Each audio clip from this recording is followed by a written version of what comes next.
రాజకీయాల్లోకి రానని చెప్పిన చిరంజీవి ఇప్పుడు జనసేన తరపున ప్రచారాన్ని ఎలా చేస్తారని ప్రశ్నించారు వైసీపీ నేత పోసాని మురళీకృష్ణ. చిరంజీవి వెన్నుపోటు పొడిచినందుకే ఎంతో మంది కాపులు బలయ్యారన్నారు. చిరంజీవి ఆత్మ పరిశీలన చేసుకోవాలన్నారు. ఇక చంద్రబాబును నమ్మి మహిళలు రైతులు నిలువునా మోసపోయారన్నారు. నేడు సీఎం జగన్ తీసుకువచ్చిన పథకాలు ప్రజల జీవితాల్లో మార్పులు తెచ్చాయన్నారు. జగన్ ఓట్ల కోసం కాకుండా ప్రజల కోసం మానవత్వం చిత్తశుద్ధితో పనిచేస్తున్నారని కొనియాడారు పోసాని. డైరెక్ట్ గా ఒక్క రూపాయి కూడా లంచం లేకుండా డైరెక్ట్ గా తీసుకెళ్లి బ్యాంకుల్లో వేసి ఎందుకు వేశాడు?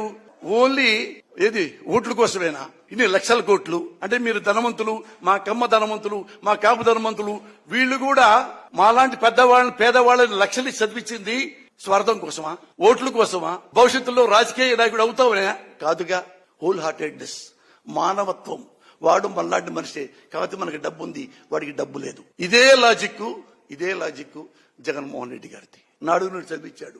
బూట్ల కాడ నుంచి, లేసుల కాడ నుంచి, బట్టల కాడ నుంచి, వాటర్ ప్రూఫ్ బ్యాగు కాడ నుంచి, ట్యాబుల్ కాడ నుంచి ఇన్ని ఇచ్చింది మానవ నిర్మాణం కోసం.